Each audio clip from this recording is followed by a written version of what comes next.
the reason I'm here today, quite frankly, is because I feel wrongly accused. I know for certain I did not leak anything. I know for certain I didn't do anything else that's criminal either. And after his interview on Fox and Friends this week, I felt like, one, I'm being told I can't talk about my investigation, but he is directing the investigation and on national television basically saying everyone we're criminal, or maybe not, maybe we're going to be exonerated. I don't know. It was kind of a bit of it's hard to interpret what was going on. Yeah, I'm here because I want the American public to know the truth. I think that your viewers, you've got a lot of viewers, and I think this is a good medium to do that. And I think from the truth, I will be able to show that I am innocent and hopefully be publicly exonerated, which is really what I'm looking for. And I'm also hoping that we all learn some lessons from this, because we've got another 3.5 years here and potentially more. And there are some how to build a team and people type lessons that we need to learn. And if the secretary is going to be successful going forward, if he's not going to be the secretary and there's going to be somebody else, like, we need to learn how to build a team to accomplish the president's agenda. Mm-hmm. The three of us are not deep state. We're not disgruntled former employees. Like, two of these people are very good friends with the secretary. And I'm just a person that literally upended my entire life to come back into the department, gave up a great job, gave up seeing my 8-month-old kid during daylight hours, 7 days a week, to actually try and deliver what the president wants. And so, yeah, I'm here to kind of get that message out. You feel betrayed? I don't feel betrayed, no. I think Dan and Darren definitely do. I wasn't that close to the secretary, so I don't feel betrayed, no. I feel frustrated, but not betrayed. When you saw Pete go on Fox and Friends, and, kind of made it clear what he thinks happened. I'm going to play just a little bit so people know how he sounded, because he was talking about the terrible press that he's been hit with since you guys got fired. And here it is in SOT 34. What a big surprise that a few leakers get fired and suddenly a bunch of hit pieces come out. They take anonymous sources from disgruntled former employees, and then they try to slash and burn people and ruin their reputations. Not going to work with me, because we're changing the Defense Department, putting the Pentagon back in the hands of warfighters, and anonymous smears from disgruntled former employees on old news doesn't matter. So that was on Monday at the White House at the Easter egg roll, and then he doubled down and went further on Fox and Friends the next day, which I'll play. But are you disgruntled? No, I'm not disgruntled. I actually want to go back. I very much want to go back and work with Steve. It's been an awesome 90 days. I think that we have a great next 3.5 years in front of us to deliver what the president wants. I'm the type of person, if you ask people that know me, I'm very confident in my own abilities to solve problems if I am part of the solution. And I really want to go back. I don't know if they'll take me. I know there's a path back or not, but that's what I want. Well, I mean, he did seem to suggest, this could come out a different way. Like, maybe they did it, or maybe it was someone else. So there seems to be a window there on like who actually did the leaking. Here he is on Fox and Friends on Tuesday, SOT 32. For a series of serious leaks at the Pentagon, which there were, Panama Canal plans, Elon Musk's visit, you name it, any number of things, and there's 4, 5, 6, 7 things. We said enough is enough. We're gonna launch a leak investigation, which we did, which was then handed over to OSI, which is the special investigators here at DOD. Again, if 1 or 2 of these guys is exonerated after an investigation, great. That's what investigations are for. But we took it seriously. It led to some unfortunate places, people I have known for quite some time, but it's not my job to protect them. It's my job to protect national security, the President of the United States. What's your response to that? I think that there are leakers, and I think that there is a leak investigation. I do not think that leak investigation involved us until after we were terminated. I think that if there's a path to be exonerated, we should have been placed on administrative leave and investigated. And I would have been totally comfortable with that. And I would have talked to OSI and done all the things that I said I would do. And I think the others would as well. So why would they have pinned it on you and your 2 buddies that we've been mentioning if you guys didn't do it? I don't think that anybody actually pinned anything on us. I think that the easiest way to get rid of us was to say, hey, it's part of this leak investigation. I actually think that Joe probably believes whatever he told Ryan Grimm. Like, he probably thinks that whatever version of email or phone call thing, he thinks that that's what happened. That I have to tried to get him in trouble. Yeah, I have to believe that he actually thinks that. Now, maybe he just hasn't looked at like the logical sequence of events.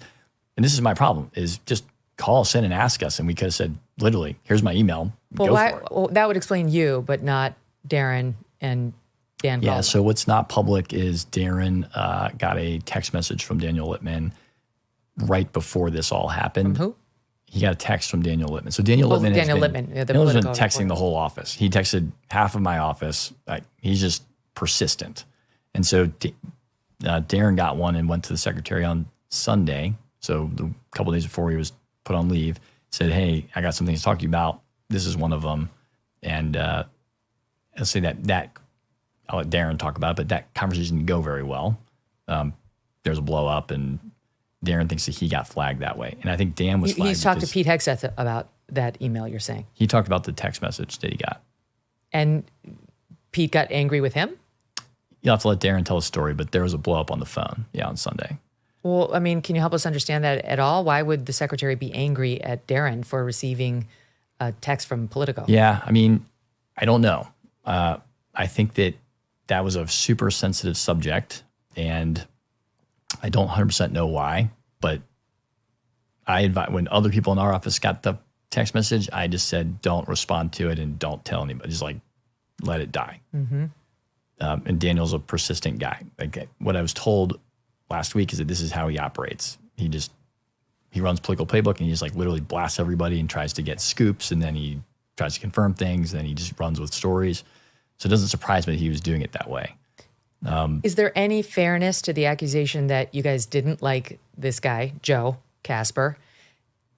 This is an opportunity. Politico sniffing around him. They're saying there might be this investigation. Whether there is or there isn't, this is our chance to bring it to Pete and be like, the guy's a problem. Well, I mean, the reporter had a scoop. It wasn't us that gave him the scoop, in my opinion. I can tell you that the other two have talked to the secretary directly about Joe months before this. The White House has talked to the secretary about Joe before this. I have not. I didn't have that kind of relationship, but we've all talked internally in the deputy's office about, hey, how do we work this? How do we work with this person? So I don't think it was a secret here. Now, whatever the IG was about, I don't actually know the details of that, but I've read about it in the press. I read what Joe said on the record. Well, do we believe there is or was an IG actually looking into Joe? I think Joe confirmed on the record that there was an IG, and it was drug use related. It sounds to me like it was an insane IG report, and probably was some version of a weaponization of the IG, but I don't know that to be certain. And Joe Casper's denying that he uses drugs. He volunteered to Ryan Grimm to take a drug test for 45 days if Ryan would pay for the tests, but he said there's no way I could fake because he passed the drug test, he says.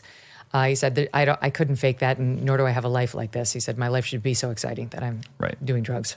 Right. That's everything that he said. Okay. So we do believe that there was some sort of an IG. If it's not an official investigation, it was either ramping up or they were kicking the tires around Joe Casper. And it seems clear he was blaming you and also possibly Darren. Correct. From what he said, that is actually the reason I believe that we were put on leave. And how about Dan? How does Dan get sucked in? Dan was CC'd on the email that I sent. And Joe thinks that email was meant to go to a reporter, or the reporter was also CC'd. I mean, he had some Just to be clear, you sent the email after Daniel Littman of Politico emailed you or texted you. Right. And you sent an email to Sean Parnell, the comms guy. Correct. At the Pentagon to say, hey, this happened. Yeah.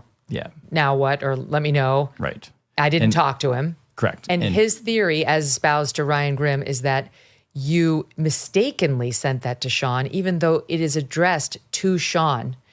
And it's obviously sent to Sean, and it lays out exactly what happened. So I don't totally understand you misfired it to Sean. I don't know where he got that. There was a version of the story that he told that was that I sent the email prior to the IG existing, and therefore I knew about it before it existed. I have no idea when the IG started. I'm pretty sure that is a very easily verifiable fact that you can ask the IG, and then they'll say, the date was before April 3rd or 4th, whenever that call was. Do you believe his denial on the drugs? I will say this. I don't know if Joe uses drugs or not. I don't know. Did you I've ever heard rumors. suspect that? No, but I also don't know what drug users look like and how they act. I can say that Joe was super erratic, and he would be totally normal in one thing and then totally not normal in another thing within the same 30-minute period. Mm-hmm. But I have no idea. I've been told by other people, like, that seems like a mannerism of a substance abuser. But I don't know, and I'm not going to allege that here. Mm-hmm. And again, he's denying that he uses drugs and is telling Ryan Grimm that he passed a drug test and has not been fired. I mean, he got moved to a different position, but if he had tested positive for drugs, he would have been fired. I'm assuming he would have been fired, yeah.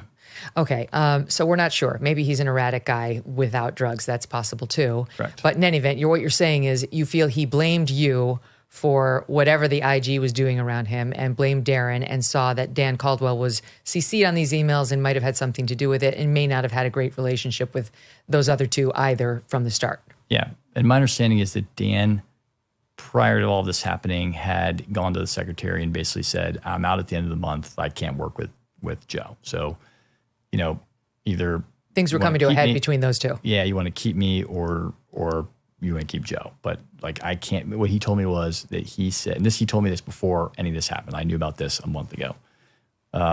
He had said, basically, I'm trying to do the best I can in this job, and I'm unable to deliver the results that you need with Joe as chief of staff. Mm-hmm. And I don't feel like I'm kind of spinning my wheels. So I think he was going to leave anyway. I don't know if he's going to follow through on that, but that's what he told me. Okay. So, but the where it gets weird is at some point in this time frame, they handed the investigation over to Tim Parlatore, right? Pete's lawyer. That's what I'm told. This is in the press. I actually I'm not a firsthand source on anything. I don't know. Okay, but if it's true, what we read in the paper is that Tim Parlatore took over the investigation. This is Pete's longtime personal lawyer and also a Pentagon employee, and also one of the members of the private Pete Signalgate 2, the second Signal. Tim was in that chat too? Yeah, the reports are that he was in it, his brother was in it, his wife was in it, and some group of others. But in any event, so if he took it over, that's somebody who doesn't work for Joe Casper, who works for Pete. I mean, now he works for the Pentagon, but I mean, his loyalties are to the secretary. And my understanding is that's the person who made the call. Like, he was in charge of the investigation at the time. Yeah, I'm not sure. Determined that he would get fired. Yeah, I'm not. I've heard things about who was kind of in the know on the decisions that were made. It wasn't Joe Casper's call. It was not Joe Casper's call. No, I agree with that. And I don't actually know if Tim worked for Joe or the secretary. I mean, everybody works for Joe, I'm pretty sure, in that office. All the other senior advisors work for Joe. Okay.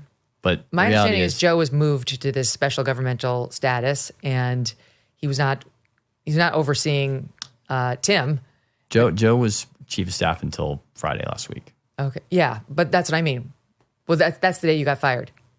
He was still in the role, I believe, when the letter was signed. Okay. Well, my understanding is that he didn't run that investigation to the end and that Parlatore took it over. And if that's the case, he must have seen something that disturbed him, right? About you three guys. One or all? I would love to know what it is. You have no idea? None. No clue. Tariff wars, stubborn inflation, no wonder gold has been routinely hitting all-time highs. In volatile markets like the one we have now, don't sit on the sidelines with your head in the sand. You can take control and safeguard your savings. This is why so many Americans today are turning to Birch Gold Group.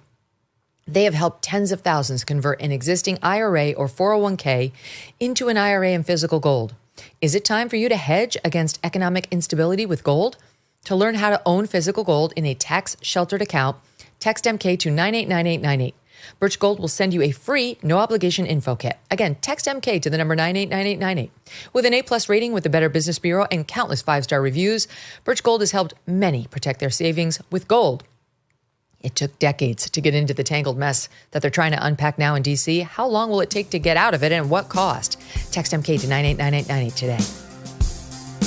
Thanks so much for watching. If you like what you just saw, hit the subscribe button for more clips and full episodes.